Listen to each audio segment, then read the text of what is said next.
Guys welcome to our YouTube channel. Guys बार फिर से आपका अपने इस परिवार में स्वागत है। गाइज जैसा आप सभी को पता है, कल की डेट में, ठीक है, कल की डेट में 16 तारीख को आपकी भर्ती परीक्षा का एनम 5272 भर्ती परीक्षा का एग्ज़ाम डेट घोषित हो चुका है, एग्ज़ाम डेट आउट हो चुका है।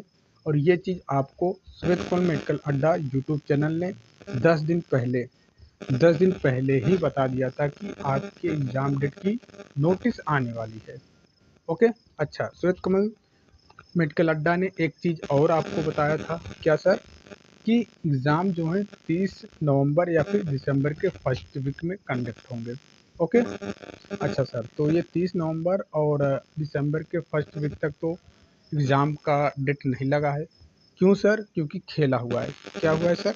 खेला हुआ है, खेला हुआ है, ठीक है।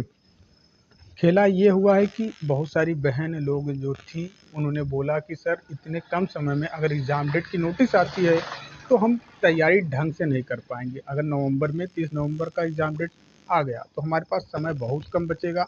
ऑलरेडी वैसे भी छठ की, बहुत सारे लोग छठ भी मनाते हैं यूपी में, हालांकि बिहार में, लेकिन यूपी में भी चलता है छठ का हो गया। और ये दिवाली की छुट्टी हो गई, इसमें हम व्यस्त रहेंगे और भी चीज़ें हैं। तो ये 1-2 महीना अगर और डिले हो सकता है तो अच्छी बात है। तो यही खेला हुआ है। अब आपको नहीं पता है, लेकिन ये खेला हो गया तो अच्छी बात है। खुश होने की ज़रूरत है, यहाँ पे दुख होने की ज़रूरत नहीं है। एग्ज़ाम कंडक्ट होने दीजिए, जिम्मेदारी हमारी है। हम सब मिलकर प्रयास करेंगे जल्द से जल्द रिजल्ट लाने के लिए और जल्द से जल्द ज्वाइनिंग लाने के लिए, ठीक है। पहले एग्ज़ाम होने दीजिए और एग्ज़ाम के लिए आप सभी को मन लगाकर सही तरीके से, प्रॉपर तरीके से पूरी स्ट्रेटजी हम बताने वाले हैं, कैसे क्या पढ़ना है, क्या नहीं करना है। साथ ही साथ में हम ये भी बताने वाले हैं आपके फ़ी पेमेंट कब होंगे। मुख्य परीक्षा का फ़ी पेमेंट होने वाला है। कितना होने वाला है सर? 200 रुपये लेंगे, ठीक है। 200 रुपये एग्ज़ामिनेशन फ़ी है। आपने पेड के टाइम फ़ी दिया होगा जो, वो अलग की बात है, लेकिन फिर से आपको फ़ी पेमेंट करना होगा, तभी आपका एडमिट कार्ड डाउनलोड होगा। Okay sir. अच्छा, ये फ़ी पेमेंट का लिंक किन लोगों को प्रोवाइड होगा? जिन लोगों का शॉर्ट लिस्टेड हुआ है, जिनका नंबर वैसे तो माइनस के लिए ऑलरेडी ज्ञापन पहुंच ही चुका है सीएम जी के पास। अब सीएम जी मान लेते हैं बात, तो आप सभी के लिए लिंक प्रोवाइड हो जाएगी माइनस वालों के लिए। बाकी प्रयास करना हम लोगों का काम था, हम लोगों ने किया। अब देखिए संज्ञान में ये बात ली जाती है या फिर नहीं लिया जाता है। अच्छा सर, ये फ़ी पेमेंट करने का लिंक कब आएगा, ये भी सवाल है। कल के ही से सवाल आ रहे हैं कि सर फ़ी पेमेंट करने का लिंक कब प्रोवाइड होगा। तो चिंता ना करें, ये प्रॉपर तरीके से आपको बता दिया जाएगा। आपके पास मैसेज भी आएगा, वेबसाइट पे नोटिस भी आएगी। उसके बाद हम तो हैं ही आपको समय रहते हुए, समय से पहले बता देते हैं। आयोग की नोटिस आने से पहले ही आपको बता देते हैं कि भैया आपका कब। वैसे तो मैक्सिमम समय ये जो लेते हैं एग्ज़ाम करने, ये देखिए कोई फिक्स नहीं रहता है इनका। 20 दिन पहले ही फ़ी पेमेंट करवा लेंगे। एडमिट कार्ड तो 10 दिन पहले रिलीज़ कर देते हैं, 7-8 दिन पहले एडमिट कार्ड आ जाता है। कोई 15 दिन पहले, 20 दिन पहले आपका क्या आ जाएगा सर? फ़ी पेमेंट करने का लिंक आ जाएगा। कहने का मतलब ये है कि सर आप ये मान के चलो कि 20 दिसंबर, ठीक है, 20 दिसंबर के आसपास आपके फ़ी पेमेंट का लिंक एक्टिवेट हो जाएगा कि आप फ़ी पेमेंट करिए और एडमिट कार्ड डाउनलोड करके मुख्य परीक्षा दीजिए, ठीक है। और एडमिट कार्ड वही आपके दिसंबर के फर्स्ट वीक में रिलीज़ कर दिया जाएगा। जनवरी के फर्स्ट वीक में एडमिट कार्ड आपका रिलीज़ कर दिया जाएगा, दिसंबर के नहीं, जनवरी के फर्स्ट वीक में। 11 तारीख से पेपर है और एक ही शिफ्ट में पेपर हो रहा है। ये अच्छी बात है कि नॉर्मलाइजेशन का कोई इशू नहीं है। लगभग 40,000 कैंडिडेट का पेपर कंडक्ट करवा रहे हैं एक ही शिफ्ट में, बहुत अच्छी बात है। हो सकता है लखनऊ के अलावा और भी ज़िलों में सेंटर जाए, वैसे पॉसिबिलिटी है ज़्यादा से ज़्यादा संख्या में लखनऊ में ही सेंटर जाए। कुछ लोगों को कमेंट आता है, लास्ट वीडियो में जब हमने अपलोड किया था, बताया था कि आपका इस गुरुवार से लेकर लास्ट वीक में जो वीडियो हमने अपलोड किया था मंडे को, शायद मंडे या ट्यूसडे को वीडियो अपलोड किया था लास्ट वीक में, हमने बताया था कि भैया नेक्स्ट गुरुवार जो आने वाला है, इस गुरुवार तक आपके भर्ती परीक्षा की नोटिस आ जाएगी, एग्जाम डेट की नोटिस आ जाएगी। और 1 महीना पहले ही मैंने बता दिया था, जो शॉर्ट लिस्टेड हुआ था ना, शॉर्ट लिस्टेड नोटिस जब आई थी ना, उसी दिन मैंने बता दिया था कि 15 तक आपके एग्ज़ाम डेट की नोटिस आ जाएगी, चिंता ना करो, आप लोग आराम से पढ़ाई करो, ठीक है। तब भी कल एक बहन ने कमेंट किया था कि फेक वीडियो क्यों बनाते हो, क्यों बताते हो, क्यों गुमराह करते हो, तो उनको जवाब मिल ही गया कि फेक कौन बनाया था। बाद में उन पे कमेंट इतना आ गया कि उनको डिलीट करना पड़ा अपना कमेंट। तो एक ज्ञानी आदमी और आ गए हैं, ठीक है, नाम है विकास गुप्ता। अगर एक दिन लखनऊ ले जाके आयोग के सामने खड़ा कर दें और बोल दें कि सवाल करो, जवाब करो, पूछो, तो वहाँ पे नहीं, इनका सवाल जवाब नहीं हो पाएगा। यहाँ कमेंट करना बहुत आसान है, आके कमेंट कर दो। भाई तुम 10 मिनट इंतज़ार करके वीडियो घर बैठ के नहीं देख सकते हो, वो इंसान कैसे तुम सबके लिए इतनी दूर जा के 24 घंटे समय पैसे दोनों बर्बाद करता है। मुझे यह नहीं समझ में आता है। अच्छा, इनकी कमी नहीं है, कमी ऐसे यूट्यूब पे इनको हो गया है ना, कई लोगों का वीडियो देखें और इनको 10 मिनट समय यहाँ भारी पड़ रहा है, और यही सबसे ज़्यादा वीडियो देखते होंगे यूट्यूब पे, सबसे ज़्यादा यही देखते होंगे। हर एक दूसरे के चैनल पे जा के देखते होंगे क्या बताया जा रहा है, क्या नहीं बताया जा रहा है। तो भाई आप गलत जगह आ गए हो, ठीक है। शायद आपने उन सभी में हमें शामिल कर लिया जो रायता फैला के बैठे हैं, तो हम उनमें से नहीं है। जो चीज़ें रहती है फैक्ट और जेन्युइन बता दी, और समय आने के बाद जवाब भी देता हूँ, ठीक है। उनमें से मैं नहीं हूँ कि एक दिन आयोग चला जाऊँ और उसका वीडियो बना के दिखाऊँ, देखो मैं वीडियो बना आयोग आया हूँ, मैंने ये किया हूँ। नहीं भैया, चुपके से जो काम करना होता है वो चुपके से करते हैं, ठीक है, समय आने पे जवाब देते हैं। ओके, तो आप कमेंट ही देख लिया करो। कैंडिडेट इतने कमेंट किए हैं, कम से कम उनके कमेंट पढ़ के कमेंट किए होते तो अच्छी बात होती। आपने कमेंट पढ़ा नहीं, बस आपने कमेंट कर दिया। बाद में शायद आपने कमेंट पढ़ा भी होगा तो आपको इलाज हुआ होगा, यार ये बातें सही बताता है क्या, और गलती मेरी क्या है भाई। आपके पास यूट्यूब वीडियो भेज रहा है, मेरी गलती नहीं है, यूट्यूब खुद वीडियो भेज रहा है आपके पास, तो आप देख रहे हो। और वीडियो उन्हीं को यूट्यूब वाला रिकमेंडेड करता है जो जेन्युइन, जो सही रहती है, जो फैक्ट रहता है, जिसके कैंडिडेट सपोर्ट करते हैं, उन्हीं का वीडियो आगे रीच ज़्यादा बढ़ता है। तो आपके पास गया या आपने देखा, भाई डिजिटल बोर्ड नहीं है, ठीक है। फेस, मैं अपना फेस दिखा के वीडियो नहीं बना रहा हूँ, तो इसका मतलब ये नहीं है कि सैयद खान मेडिकल अड्डा और लोगों के जैसा है, ठीक है। अच्छा, एक कमेंट और आता है, क्या इनका आता है कि 13 महीने में जिसने तैयारी नहीं की वो अब क्या करेगा। जो लोग डेट के चक्कर में वहाँ गए हैं वो लोग बड़े वाले बेवकूफ़ हैं, जो सिलेक्शन लेगा वो भर्ती आने से पहले पढ़ रहा था। कहना क्या चाहते हो भाई। 13 महीने में जिसने तैयारी नहीं की वो अब क्या करेगा। भाई यही तो अंतर है। अगर कोई भी काम हो उसको बैल बुद्धि के अलावा स्मार्ट तरीके से दिमाग से किया जाए तो 13 महीने नहीं, 13 दिन ही उसके लिए काफ़ी है। हर एक सफल इंसान काम को अलग नहीं करता है, लेकिन काम के तरीकों को अलग ढंग से करता है। तो शायद आप भूल रहे हो कि आपका पेपर 2 घंटे का ही होने वाला है। भले ही आप 5 साल पढ़ लो, 6 साल पढ़ लो, लेकिन आयोग आपको 2 घंटे का ही एग्ज़ाम लेगा। 2 घंटे में ही आपका निर्णय हो जाएगा, आपके भविष्य का निर्णय हो जाएगा कि आपकी भविष्य बनने वाली है या बिगड़ने वाली है। पूरा दिन पढ़ते ही रहो, पढ़ते ही रहो। जिस दिन एग्ज़ाम हो, ठीक है, उस दिन आप बीमार हो जाओगे तो फिर क्या कर सकते हो। तो यहाँ पे कुदरत का करिश्मा आपको नहीं पता है। अगर जो ईमानदारी के साथ मेहनत, चाहे वो 3 दिन ही करके जा रहा है ईमानदारी के साथ, तो उसका रिजल्ट उसको देखने को मिलेगा, ठीक है। आप 13 महीने की बात छोड़ दीजिए, 13 महीने पढ़े तो पढ़े हैं, मानते हैं, ठीक है, मन लगा के पढ़े हैं, अच्छे से पढ़े हैं, लेकिन अगर वहाँ पे अगर ईमानदारी नहीं दिखाई है, पढ़ाई के साथ साथ आपने और भी चीज़ों पे फोकस किया है, लेकिन वहीं पे वो 100% अपना एफर्ट लगा के 3 दिन ही पढ़ के जाके स्मार्ट तरीके से पेपर दे के चला जाएगा, तो उसके लिए बहुत है, ठीक है। और किसको बेवकूफ़ क्या बोल रहे हैं ये तो पता ही नहीं है, किसको आप क्या कहना चाहते हैं। बाकी ये चीज़ दूसरे को डिमोटिवेट ना करें, ये चीज़ बोल के कि भाई कुछ नहीं होगा, अब नहीं पढ़ने से क्या होगा, तो ऐसा बिल्कुल ही ना करें। क्योंकि यहाँ पे हम ये चाहते हैं जितने भी हमारे कैंडिडेट हैं, सबसे ज़्यादा कैंडिडेट हमारे 17,000 प्लस भर्ती के जुड़े हुए हैं, जो ड्यूटी संविदा पे करते हैं। उनसे ज़्यादा स्ट्रगल कोई ही कर ही नहीं सकता है, ठीक है। तो वो पढ़ाई के साथ साथ अपनी सेवा भी दे रहे हैं, लोगों को सेवा भी पहुँचा रहे हैं। सैलरी क्या है, सैलरी क्या है, 10,000 सैलरी के लिए वो तो जॉब कर ही नहीं रही हैं, सेवा के लिए कर रही हैं। उनका सिलेक्शन होके ही रहेगा, रुकेगा नहीं, ठीक है। गाइस आपके पास अभी भी पूरा का पूरा 80 दिन बचा है, ठीक है। 80 दिन पूरा का पूरा बचा है। 80 दिन में यहाँ पे 1 सेकंड में इंसान की ट्रेन छूट जाती है, 1 सेकंड लेट हो जाता है तो ट्रेन छूट जाता है, ठीक है। 1 मिनट देर से पहुँचा तो बस छूट जाती है। तो आपके पास तो 80 दिन का समय है।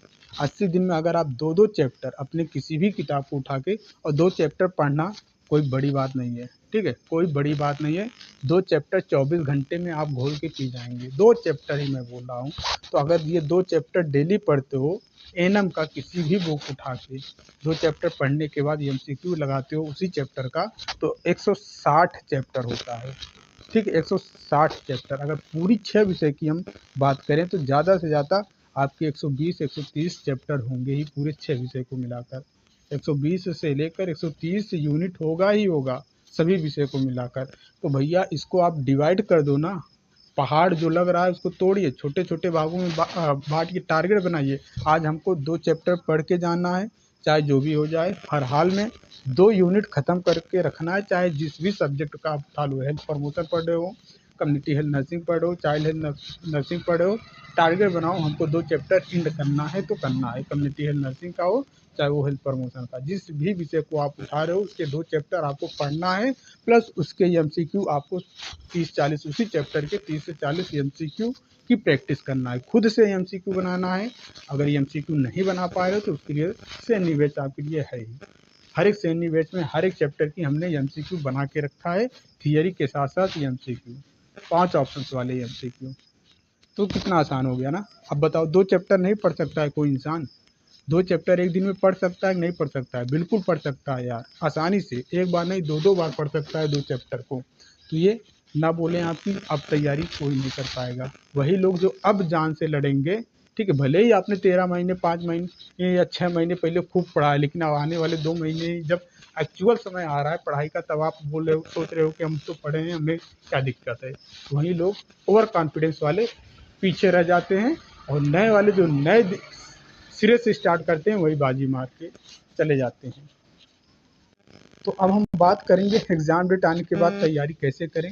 मैं तब भी बोल रहा था, अब भी बोल रहा हूँ, आपको कुछ नहीं पढ़ना है। सबसे ज़रूरी बात सुन लीजिए ध्यान से, अभी आपको क्या करना है, किसी का एमसीक्यू 4 ऑप्शंस वाला यूट्यूब पे नहीं देखना है। लाइव बहुत लोग पढ़ाएंगे, 24-24 घंटे लाइव क्लास चलेगी, जो समय की बर्बादी होगी आपकी। एमसीक्यू आप पढ़ रहे हो 4 ऑप्शंस वाले, वो कोई मतलब का है ही नहीं, ठीक है, कोई मतलब का ही नहीं। न जिनके सिर का पता, न जिनकी पूँछ का पता, बस जहाँ से मन करे वहाँ से एमसीक्यू उठा के पढ़ाते चले जाओ। अरे भाई चैप्टर वाइज भी एमसीक्यू पढ़ाओ तब भी कॉन्फिडेंस आएगा। देखिए कॉन्फिडेंस आना ज़रूरी है। एग्ज़ाम से में बैठें जब आप, आपको ये फ़ील आना ज़रूरी है कि हम सब कुछ पढ़ के आए हैं, एग्ज़ामिनर पूछेगा तो कहाँ से पूछेगा। जिस दिन ये कॉन्फिडेंस आ गया अंदर से ना, उसी दिन आपका सिलेक्शन हो गया। उसी दिन एग्ज़ाम में बैठते ही आपके अंदर वो कॉन्फिडेंस आना चाहिए कि हम सब कुछ पढ़ के आए हैं, एग्ज़ामिनर पूछेगा तो कहाँ से पूछेगा। और ये कॉन्फिडेंस कब आएगा? जब आपके एकेडमी में 6 विषय हैं, 6 विषय को प्रॉपर तरीके से हर एक चैप्टर को पढ़ के जाएँगे तभी कॉन्फिडेंस आएगा। जैसे कि कम्युनिटी हेल्थ नर्सिंग का सभी यूनिट आप पढ़ के गए हो, उसके थियरी पढ़ के गए हो, उसके एमसीक्यू करके गए हो, तो आपको ये होगा कि हमारे कम्युनिटी हेल्थ नर्सिंग से जो भी टॉपिक दिया गया है उससे चाहे जो प्रश्न बना ले हम बना के आएंगे, क्योंकि हम अच्छे से थियरी पढ़ के आए हैं। हेल्थ प्रमोशन आप पढ़ के गए हो तो ये कॉन्फिडेंस आना चाहिए, हेल्थ प्रमोशन का एक भी प्रश्न हम नहीं छूटने देंगे, क्योंकि हमने एक एक यूनिट की बाकायदा अच्छे से थियरी पढ़ के आए हुए हैं और 5 ऑप्शंस की एमसीक्यू की प्रैक्टिस करके आए हैं। ये चीज़ होना चाहिए। यूट्यूब पे बहुत सारे लोग लिख देंगे 38 टॉपिक से महाराथन कैलाश, मैराथन कैलाश, महाराथन कैलाश, ठीक है, अभी नहीं तो कभी नहीं। अरे भाई क्या बर्बाद कर रहे हो? या फिर अपने ही चीज़ों में बस आप सोच रहे हो कि बस दिहाड़ी निकल जाए, जो हमारे रखे हैं टीम ने, उनकी दिहाड़ी निकलते जाए यूट्यूब से। भाई ऐसा करना गलत। देखिए स्टूडेंट के भविष्य मैं आपको कभी अब तक जब से यूट्यूब पे वीडियो बना रहा हूँ कभी भी धोखे में नहीं रखा हूँ। जो भी चीज़ें रहती है क्लियर कट बात करते हैं और करता भी रहता हूँ। जो चीज़ें जेन्युइन है उसी को बताने की कोशिश करता हूँ, अदरवाइज़ नहीं बताता हूँ कि भाई अभी यहाँ पे आपके भविष्य की बात है, तो यहाँ पे मुझे ज्ञान देने की ज़रूरत है ताकि आपकी भविष्य बन जाए। इसलिए बोल रहे हैं थियरी पे फोकस करिए, थियरी पढ़ के जाइए, प्रश्न बहुत अलग तरीके से बनेगा, ठीक है, बहुत ही अलग तरीके से बनेगा। जैसे कि कल अब मैंने ग्रुप में एक प्रश्न पूछा था, मैंने एक चीज़ वहाँ पे और जैसे मैं ऐड कर देता हूँ, विटामिन B1 थायमीन की कमी से निम्नलिखित में से कौन सा रोग होता है जिसके लक्षण डायरिया और शरीर पे चकत्ते पड़ जाते हैं। ऑप्शंस मैंने दे दिया था, ए बेरी, बी पेलाग्रा और सी रिकेट्स, डी घेंगा, ई इनमें से कोई नहीं। अब बहुत से लोग कंफ्यूज हो गए कि कौन सा होगा, ए होगा, बेरी होगा या फिर पेलाग्रा होगा, जबकि ऑप्शंस ई देख नहीं रहे हैं कि ऑप्शंस ई इनमें से कोई नहीं लिखा है। भाई बेरी तो ठीक है, लेकिन बेरी में जो डायरिया नहीं होता है, ठीक है, डायरिया पेलाग्रा में होता है, लेकिन वहाँ पे B1 की कमी से बेरी होता है। मतलब एक ही प्रश्न में दो उत्तर निकल के आ रहे हैं, तो इसका मतलब है कि हम ऑप्शन नंबर ई पे जाएंगे। तो ये चीज़ें समझना जरूरी है, जो कोई नहीं बता रहा है और न कोई पढ़ा ही पाएगा, ये हम ही आपको बता पाएंगे कि एक्चुअल में प्रश्न कैसे बनेंगे और किस तरीके से पूछे जाएंगे। आपके लिए मैं प्रैक्टिस सेट भी लाऊंगा, ठीक है, 9-10 प्रैक्टिस सेट लाऊंगा 5 ऑप्शंस वाले, और प्रश्न बहुत ही ट्रिकी घुमावदार होंगे। उसमें आप ला के दिखाओ 50 नंबर 40 नंबर, हम समझ जाएंगे कि आप अच्छे पानी में हो, अच्छे से पढ़ाई करके आए हो, आपकी तैयारी भरपूर है। जिस दिन आएगा देख लेना, टेस्ट लेके आएंगे, दिखा देना आप 40-50 नंबर का, जो अपने आप को लगाता हो, 5 साल पढ़ाई करके आया हो या फिर 10 साल पढ़ाई करके क्यों ना आया हो, आके हल कर दे, 40-50 नंबर लेके आ जाएगा, समझ जाएंगे आपकी लेवल की तैयारी है, मेंटेन आप करके रखे हो। आएगा वो, टेस्ट लेके आएंगे जल्दी। अभी हमारा श्रेणी बैच चल रहा है, वो कंप्लीट होने दीजिए, 4 विषय कंप्लीट हो चुके हैं, 2 विषय और बचे हैं, तो उसको कंप्लीट होने दीजिए, आएगा समय वो भी दिखाएंगे हम कैसे प्रैक्टिस सेट लगाया जाता है। 38 टॉपिक से 100 MCQ किस लेवल के होते हैं। मैं ये नहीं बोल रहा हूँ कि आप किसी से ना पढ़ें, लेकिन अपनी आत्मा और दिल से पूछें कि आप ये सही कर रहे हो, क्या जो आप पढ़े उसका आउटपुट निकल रहा है, क्या ऐसे ही प्रश्न आते हैं, वन लाइनर प्रश्न ही पूछे जाते हैं। बताओ विटामिन डी की कमी से कौन से रोग होता है, विटामिन ए की कमी से कौन सा रोग होता है, क्या ऐसे ही इस समय प्रश्न पूछे जा रहे हैं? नहीं, ऐसे बिल्कुल नहीं पूछे जा रहे हैं सर। प्रश्न जो पूछे जा रहे हैं 3-3 लाइनों में पूछा जा रहा है। 5 बताइए, अब इससे बड़ा प्रूफ क्या है? 4 ऑप्शन की जगह 5 ऑप्शन कर दिया जा रहा है, लेकिन यूट्यूब पे पढ़ाए जा रहे हैं केवल 4 ऑप्शन ही। तो ये आपको बेवकूफ़ ही बनाने वाला काम हुआ ना भाई। क्यों? अगर जब एग्जाम में 5-5 ऑप्शन भर्ती परीक्षा में आएंगे तो 4 ऑप्शन क्यों क्लास आप करवा रहे हो? 5 ऑप्शन लेके आओ, पढ़ाओ। लेकिन ये नहीं हो पाएगा, क्यों? क्योंकि हम कॉपी पेस्ट वाला काम करते हैं, एक बार कंटेंट तैयार कर लेते हैं, उसी को हर साल पढ़ाते हैं। जैसे कि हमने पिछले साल जो MCQ तैयार किया था, उसी MCQ को हम इसी बार करवा रहे हैं। भले ही पैटर्न बदल गया हो, भले ही तरीका बदल गया हो, उससे हमसे फ़र्क नहीं पड़ता है। हमने एक बार टीम लगाकर MCQ सेट करवा लिया है, 3-4 हज़ार 5 हज़ार, उसी को हम हर साल पढ़ाएंगे, हर एक बैच में वही पढ़ाएंगे। अलग किसी बैच में नहीं होगा, किसी दिन डिफरेंट नहीं करेंगे। इसीलिए कोई 5 ऑप्शन से नहीं पढ़ा रहा है। लेटेस्ट पैटर्न लिख देंगे, लेकिन लेटेस्ट पैटर्न है क्या आपका भाई? आप तो 5 ऑप्शन वाला प्रश्न करा ही नहीं रहे हो। थोड़ा आप भी समझा करो, कॉमन सेंस लगाया करो। पैटर्न बदल गया है, लास्ट टाइम से इस टाइम में बहुत डिफरेंस है, तो आपको उसी पैटर्न के अनुसार पढ़ाई करनी पड़ेगी। तो 80 दिन में 80 नंबर की तैयारी यहीं से हो पाएगी कि भाई आपको कोई सा भी बुक हो, अकेडमी वाला कोई सा भी आपके पास बुक पड़ा है, अपडेटेड के साथ आप उसको पढ़िए। एक दिन में ज़्यादा नहीं, 2 यूनिट किसी भी विषय का उठा के ख़त्म करना है। अगर कम्युनिटी हेल्थ नर्सिंग स्टार्ट किए हो तो कम्युनिटी हेल्थ नर्सिंग में 11 यूनिट हैं, तो 11 यूनिट आपके 5 दिन में ख़त्म हो जाने चाहिए। जब ये 11 यूनिट 5 दिन में आप कम्युनिटी हेल्थ नर्सिंग का ख़त्म कर देते हो, आप में अलग लेवल का कॉन्फिडेंस आएगा कि हम कम्युनिटी हेल्थ नर्सिंग पढ़ चुके हैं, अब एग्ज़ाम में हमारे 3 या 5 नंबर बनेंगे कम्युनिटी हेल्थ नर्सिंग से, हम आसानी से बना के आएंगे, अच्छे तरीके से बना के आएंगे। ये कॉन्फिडेंस आपके अंदर आना शुरू हो जाएगा। दिन पे दिन आप थियरी कंप्लीट करते जाएंगे, MCQ की प्रैक्टिस के साथ आप में कॉन्फिडेंस आता चला जाएगा, और जैसे ही एग्ज़ाम में बैठेंगे अलग ही लेवल का फीलिंग आएगा कि हम पढ़ के आए हैं, और इसी कॉन्फिडेंस के साथ आपका पेपर भी अच्छा चला जाएगा। जो नहीं प्रश्न आ रहा, जिसमें डाउट है, वो भी डाउट क्लियर होता चला जाएगा। 3-4 नंबर आपको तो कॉन्फिडेंस से ही क्लियर हो जाता है। जो एग्ज़ाम का नकारात्मक रहता है वातावरण, वो आप पे हावी नहीं हो पाता है। हर एक एग्ज़ाम में भले ही आप घर बैठे कुछ अलग ही वातावरण रहता है, लेकिन एग्ज़ाम में वो नकारात्मक वातावरण आपके ऊपर हावी होने की कोशिश करता है। वो हावी नहीं हो पाएगा जब आप कॉन्फिडेंस रखेंगे तब। बाकी भाई जिनको लगता है सुरजपुर मेडिकल अड्डा एक क्या बोलते हैं, हाँ बैच बेच रहे हैं, तो भाई मैं फिर से बोल रहा हूँ 200 रुपये में, ठीक है, 200 रुपये में जो भी टीचर 200 रुपये में जो भी टीचर अगर आपको पूरे विषय की थियरी, कंप्लीट थियरी एमसीक्यू के साथ पढ़ा देगा, उसी दिन से आप मुझे आके बताना कि आपने बैच बेचा था, आपने पैसे के लिए ये चीज़ें किया था। भाई मैं चाहता ही नहीं हूँ, मैं ये तो चाहता हूँ कि आप 200 रुपये फी दिए रहेंगे तो आप मन लगा के पढ़ेंगे कि हमने 200 रुपये खर्च किया है, हमने 200 रुपये खर्च किया है। बाकी ये 200 रुपये में हमें क्या निकलेगा भाई, हमें तो कुछ निकलने नाम मात्र का, ताकि आपको ये ना लगे कि फिर आप कॉस्ट कंटेंट आप पढ़ रहे हो और फ्री की चीज़ों की कदर नहीं होती, ये अच्छे से सभी को पता है। पैसे दिए रहेंगे तो उसकी भी आप कदर करके मन लगा के पढ़ाई करेंगे, और उसी 200 रुपये में आपको टेस्ट भी दिया जा रहा है। सबसे ज़रूरी चीज़ है गाइडेंस, गाइडेंस अच्छा होना चाहिए कि कब क्या कैसे करना चाहिए, वो चीज़ हम आपको बताते रहते हैं।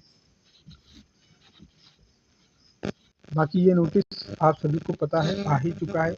43 लोगों का जो है वो भी कल के ही डेट में नोटिस आ चुकी थी, कल की ही डेट में नोटिस आ चुका था कि भाई फिर इन लोगों का भी मुख्य परीक्षा होगा, इन लोगों का भी शॉर्ट लिस्ट किया गया है।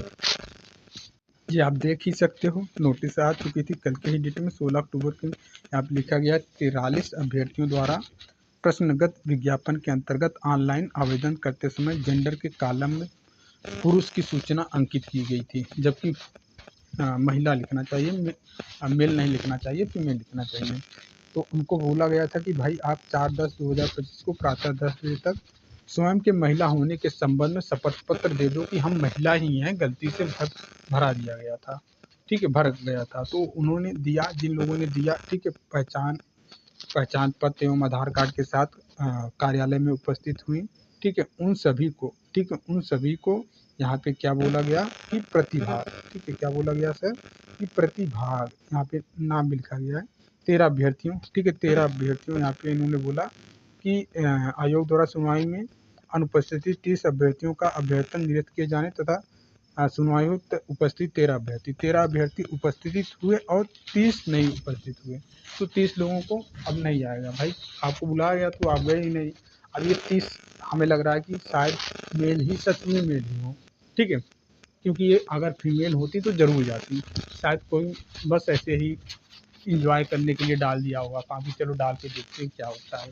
उसको पता ही नहीं होगा, या तो उसको पता ही नहीं होगा कि इसमें केवल महिला के लोग ही एलिजिबल हैं, वो भी फॉर्म डाल दिया होगा, वही 30 लोग होंगे, तो 30 लोग इसीलिए नहीं गए थे, तो उनका निरस्त कर दिया गया। बाकी 13 लोगों जो लोग उपस्थित थे उन लोगों का यहाँ पे नाम लिखा गया है, ठीक है, इन लोगों का भी प्रश्नगत विज्ञापन के अंतर्गत आयोजित की जाने वाली मुख्य परीक्षा में महिला श्रेणी के अंतर्गत औपबंधिक रूप से प्रतिभाग करने हेतु अनुमति प्रदान किए जाने का निर्णय लिया गया। मतलब आपका भी पेपर होगा, 13 लोग जो लोग गए थे, ठीक है, ये चीज़ हो गया। तो उम्मीद करते हैं सारी जानकारी आपको समझ में आ गई होगी, हम क्या कहना चाह रहे थे और क्या आपने समझा, ठीक है। बाकी जो अब भी डाउट बच रहा है, कमेंट सेक्शन खुला हुआ है, भर के कमेंट करिए, कोई दिक्कत नहीं, हर एक कमेंट को रीड किया जाता है और ये भी देखा जाता है कौन शुरू से जुड़ा है, कौन नया जो आदमी आता है उसको ट्रस्ट ही नहीं होता है, तुरंत आके कमेंट कर देता है।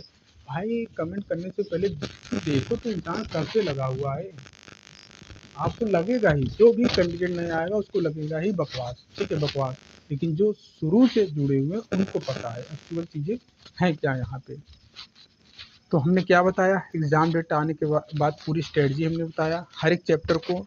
अब आपको एक चैप्टर एक दिन नहीं पढ़ना है, अब आपको डेली 2 चैप्टर, मतलब 2 यूनिट आपके किसी विषय को ख़त्म करना है, 2 विषय की थियरी ख़त्म करना है। थियरी पढ़ने के बाद आपको उसी यूनिट के एमसीक्यू की प्रैक्टिस करनी है, ठीक है, ये हो गया। 15 दिन रह जाएंगे तब भी आप 100 प्रश्न का प्रैक्टिस सेट लगाओगे तो आसान। कुछ लोग चिल्लाते हैं sir mock test mock test mock test, अब भाई मॉक टेस्ट से क्या उखाड़ लोगे आप, क्या उखाड़ लोगे, मुझे यही बताओ क्या उखाड़ लोगे। वो एमआर सीट पे तो आप टेस्ट दे ही नहीं रहे हो, मॉक टेस्ट मोबाइल देने से, आपका पेपर मोबाइल लेके जाओगे वहाँ पे देने, पेपर देने जाओगे OMR शीट पे दोगे ना, तो OMR शीट पे मॉक टेस्ट लगाओ। ऐसे मोबाइल से मॉक टेस्ट या फिर वीडियो देख के मॉक टेस्ट नहीं होता है, ये अपने आप को धोखा दे रहे हो, ठीक है, कि मॉक टेस्ट देना हो तो OMR शीट पे ईमानदारी के साथ पेपर लेके बैठो, वहाँ पे मॉक टेस्ट दो। और ये मैं काम करवाऊंगा आप सभी से, जब 15 दिन रह जाएंगे एग्जाम के, तब हर एक लोगों के पास पेपर प्रश्न भेजूंगा, कोरियर के माध्यम से 9 सेट का प्रश्न भेजूंगा हर एक लोगों के पास, और OMR शीट के साथ भेजूंगा, और बोलूंगा कि एक टाइम फिक्स करूंगा, सभी लोग ऑन द कैमरा आके टेस्ट दो, on the camera zoom meeting के सामने करूंगा, सभी को ऐड करूंगा प्रॉपर तरीके से, और बोलूंगा कैमरे के साथ आप लोग दीजिए, टेस्ट दीजिए। वो टेस्ट एक्चुअल टेस्ट होता है, उसे बोलते हैं टेस्ट, उसको बोलते हैं मॉक टेस्ट। ये नहीं कि मोबाइल से घर बैठे से देखते जाओ, टिक करते जाओ, हो गया मॉक टेस्ट। ये आप अपने आप को धोखा दे रहे हो, अपने भविष्य को धोखा दे रहे हो, अपने माता पिता को धोखा दे रहे हो। अब क्या ही बताएं आपको। तो मॉक टेस्ट के लिए चिंता नहीं करना है, 15 दिन भी रह जाएगा तो 15 सेट आप मान लेंगे। तो देखिए, मॉक टेस्ट देने का मतलब होता है कि एक्यूरेसी मेंटेन हो, स्पीड को मेंटेन करें, जबकि समय की बचत हो। जबकि 2 घंटा आयोग खुद ही दे दिया है 100 प्रश्न केवल थियरी के लिए, तो ये 2 घंटा बहुत सफिशियंट है। यहाँ पे आपकी स्पीड को नहीं हमको मेंटेन करना है, यहाँ पे हमको ये देखना है कि हमारा कौन सी वीक पॉइंट है, कौन सा स्ट्रांग पॉइंट है, उससे पता चलेगा, उससे आइडिया लगेगा। उसको बोलते हैं मॉक टेस्ट। ये लगाने का मतलब ये नहीं कि मॉक टेस्ट लगाने से हमारा सिलेक्शन हो जाएगा, नहीं भैया, नहीं, बिल्कुल ऐसा नहीं है। और प्रैक्टिस आपको करवाएंगे OMR शीट पे, ताकि जो गोला भरने में 2-4 प्रश्न इधर उधर गलत हो जाते हैं, वो गलती ना हो, ठीक है। हाँ, बहुत से ऐसे बहनी लोग हैं जो अपना OMR शीट ढंग से नहीं भर पाते, रोल नंबर ढंग से नहीं भर पाते, इधर उधर कर देते हैं, जिसके कारण उनको खामियाजा भुगतना पड़ जाता है। ये सारी गलतियां हमको सुधार करनी है, हम खुद करवाएंगे आप सभी से, इसके लिए आप परेशान बिल्कुल भी ना हो। तो 80 दिन में 80 नंबर की तैयारी का स्ट्रेटजी हमने बता दिया। एक दिन में आपको हर एक विषय का, अगर एक विषय टारगेट कर रहे हो तो एक दिन में इसको 2 यूनिट पढ़िए, ओके। और सैनी बैच जो लोग ज्वाइन करना चाहते हैं भैया, अब भी समय है, अभी आप लोग ज्वाइन कर लें। सभी जो कि जितनी भी क्लासें हुई हैं उन सभी का PDF और वीडियो आपको मिल जाएगा, उसके बारे में चिंता करने की ज़रूरत नहीं है। आप कांटेक्ट कर लेना, मैसेज करना, ठीक है। व्हाट्सएप पे आपको रिप्लाई दिया जाएगा इस नंबर पे 798516, उसके बाद 02, उसके बाद 39। इस पे आप क्या करना है सर, इस पे आपको मैसेज करना है व्हाट्सएप पे 7985160239। इस पे मैसेज कर लेना, आपको मिल जाएगा अपडेट कि कैसे आपको ज्वाइन करना है, क्या प्रोसीजर है, सब कुछ बता दिया जाएगा। उम्मीद करते हैं सारी चीज़ें आप समझ गए होंगे, ठीक है। तो मिलते हैं नेक्स्ट वीडियो में, तब तक के लिए जय हिंद, जय भारत।